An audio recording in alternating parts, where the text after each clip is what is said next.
showed me a highlight film of how you take some of these players, man, and take them through some type of drill. I mean, I played basketball, but I never went through the drills that you was teaching these boys how to do.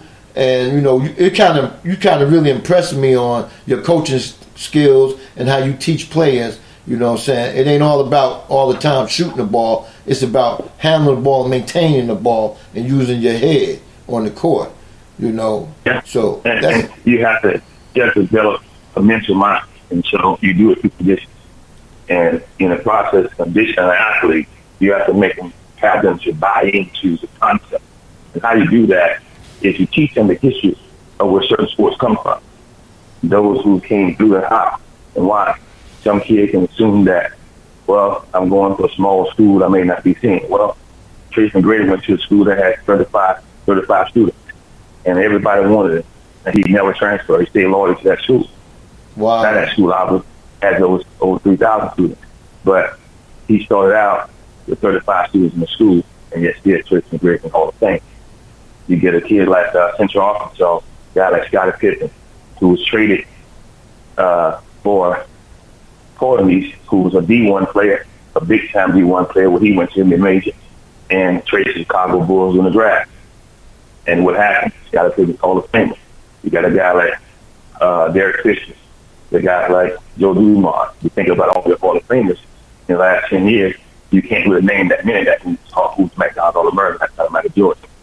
So when you really look at the whole picture, so it's about telling kids it's not how you start, how you finish, not where you are.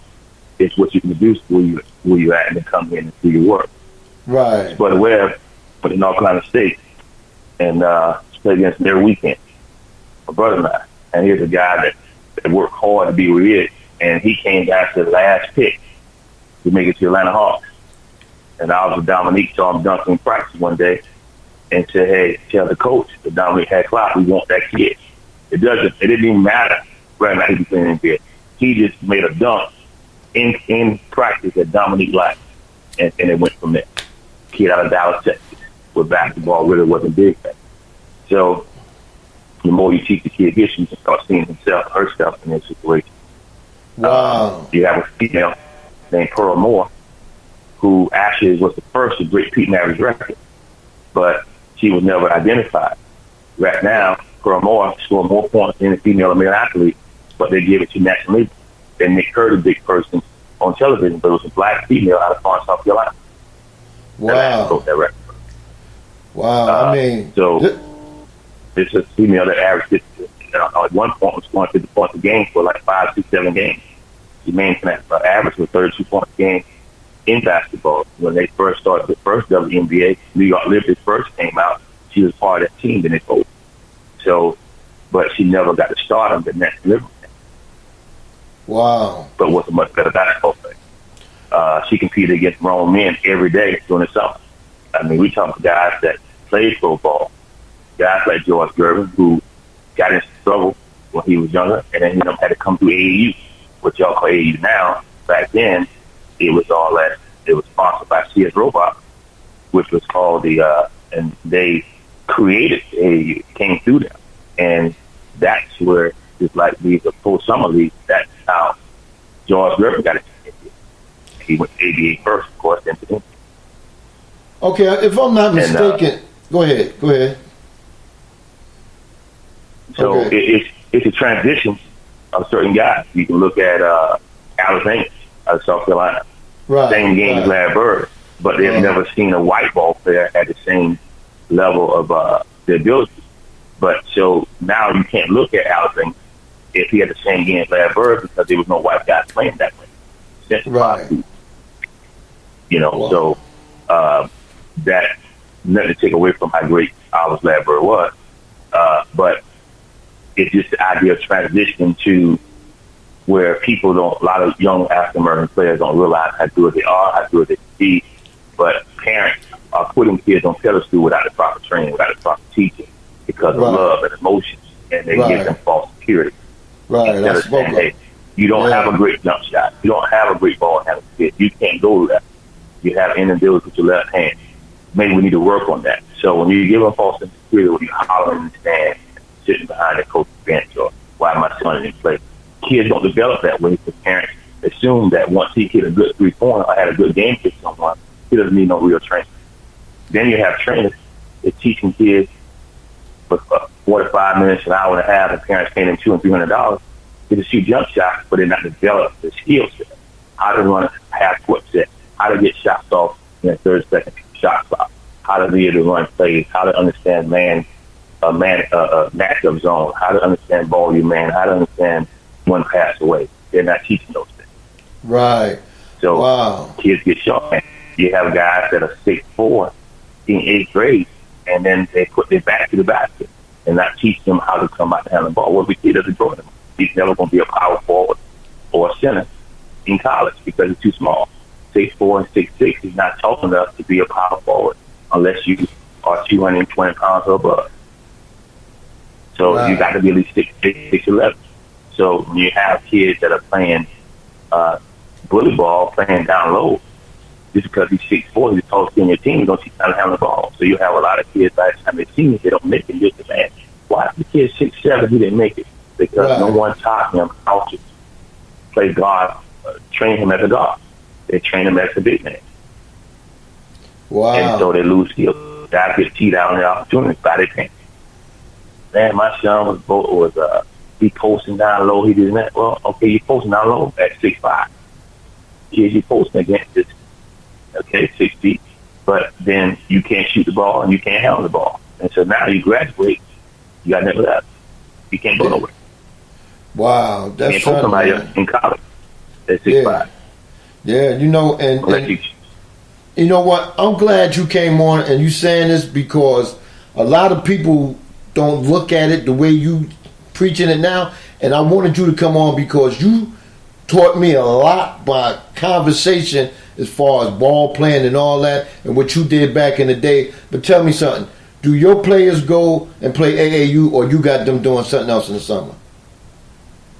So what I do is, if I think a guy's undeveloped, he's in 9th grade, I don't let him play AAU that year. I use that whole summer and train him. I'll tell the parents, hey, I don't think your son should be ready or your daughter should be playing AAU right now. And they say, why is that, coach? He get exposed, but he getting the wrong exposure. That means because all it takes is one look. So when that coach sees him, they're not coming back to see him, and it's the first impression. Well, let's get him developed first, then put him out there. And that's the key. So when you know a kid is lacking certain skills, don't leave unless you're going to train him while he's playing. Because in AAU, they don't train. They only bring in kids who's freshly developed because they are maintaining their shoe contract with the shoe team. Now you have basic AAU where they may fool parents and say, hey, we are a sponsor team. You're a sponsor team, not a shoe team. And what that means is the kid is still paying $400 and $500 to be on the team. How that happens is, what happens is, I'm not saying the kids are supposed to anything. You bring a kid down that he may come in from North Carolina, or he can come in from Memphis, and he's about 6'7", or he's about 6'5", he's a great ball man. He's going to play for free. And the money your son just paid, who was terrible, going to be paying for him to be on the team. Well, those are not shoe teams. Those are get-over teams. All right? They all make up names. They form a team. And then they'll tell you, hey, pay $400-something, 501c. They don't get free shoes anyway. So, but they're going to make you pay the $400. Now, what should happen, when I first got in AAU, the guy came and told me, he said, okay, coach, just have all your guys pay $500. I'm not doing that. And he said, why is that? I said, because I have players that are playing 17 and under, and they're only 12 and 13. And they're better than most 17. I put them in, but, I mean, my point guard was 6'5" at that time. I mean, so if I put them in a 13 or 14 and under, they don't kill everybody. They're not going to learn. I want to put them in 17. I hit the coach, he'll never win that. Of course I did. And what I said to him is, I charge each parent $200. We'll put that money in an account. So when we travel, that money was feeding the kids and having to travel will come out that we wasn't flying, or we were taking everything by van and stuff like that. And some of my own money will come out. And that didn't create hardship on the parents.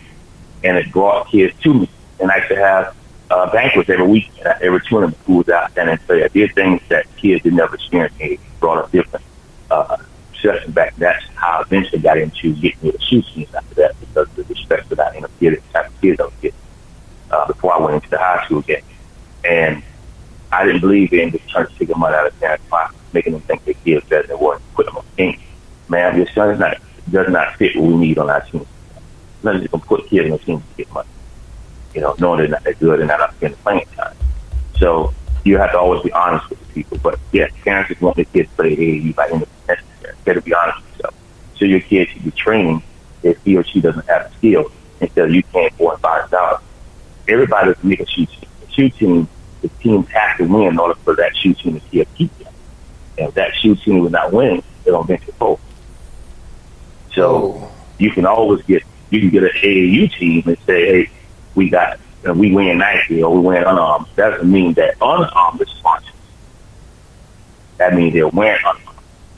And so they take their 501c and say, unarmed, I have a 501c and I have an AAU team. And okay, unarmed will say, all right, send us your 501c. Here's your packages, here's your shoes, here's your such and such. They'll give them to them at either a discount rate or they'll give them to them at all. And they'll turn around and charge the parents $200 for that whole package they'll be able to pay. So that's not a shoe team, though. Wow. And then if a team starts off small and they make it to national a few times, a shoe team they recognize. And come along and say, Adidas will come in and Nike will say, hey, see, you guys been up in nationals quite often. You guys are ranked. Okay, then we want to bring you in to Adidas, we want to bring you into Nike, we want to bring you in so-and-so, we want you to be a shoe team. But you have to be a established organization to become a shoe team. Right. Shoe teams are totally different than a regular agency. Wow, that's big, so that's why we had the BYL. We had the BYL, and then we have the Dolphins. So, and you have these are the national shoe teams. You'll see those people on national circuit. So that's why you see these players that you've never heard of all of a sudden come out of nowhere because they're playing on that circuit. For the average guy in the hood, and their parents bring them down, they are not shoe team type players. They just run basic AAU team. They may get a pair of Nikes, but that doesn't mean Nike sponsors. Right. So they're giving parents false sense of security. Hey, my son played with so-and-so. He plays for Nike. No, you don't. Nike doesn't sanction every team that's out there. Right. So of course, you got to go through background checks and all that stuff to be a part of those things. Right. So tell me something. If people in the audience that have kids, my Atlanta audience, if they wanted to send their son or daughter to you for you to get them right, we need you to put your information out there, man, so they can get in touch with you, man, so that they can better their kids. You know what I'm saying? But cause to take my word for everybody out there, this man know what he's doing and know what he's talking about. He played against some of the best coming up in New York City, and I believe in him from some of the videos he showed me. I believe in him big time, and I wouldn't have put him on if I didn't believe in him, because not just anybody will come on the show and talk. It's got to be somebody that know what they're talking about, man. But listen, Tone, you need to put your information out there, man, right now, your email or whatever. Yeah. Well, one of the reasons why I kind of got into football is because I made a lot of mistakes where I didn't grasp one sport and I didn't take it serious. Whether football, basketball, ran track, lift weight, all those things. And I didn't take it serious as I could. It was a natural athlete thing. And then after a while, started playing ball on the streets for money in New York and not taking everything serious. I never saw myself in the league or saw myself in a big time school. I didn't really recognize the talent I actually had. And I just like going on the streets playing ball for money. That was my thing. But then later on, I said, you know what? Let me teach again, because I think I can do that. Right. And that's pretty much how I got in and started giving back to kids, because a lot of people gave to me when I was coming up. It was the Boys Club that kind of guided me through my triumph. So it's about passing that back and giving back, So to have teaching kids competitive spirit. One thing you can't teach kids, people always say that you can't teach hard. You can't. You can train them to competitive skills. Yeah. And it's no such thing as you can't. The philosophy is, people just tell people, we can defeat it, with that last year. No, you do have to like. You have to like the person next to you. You should. It should never be a point where you have animosity into the person that makes you. So that person can take you to the next level for whatever reason. You have to be somebody Batman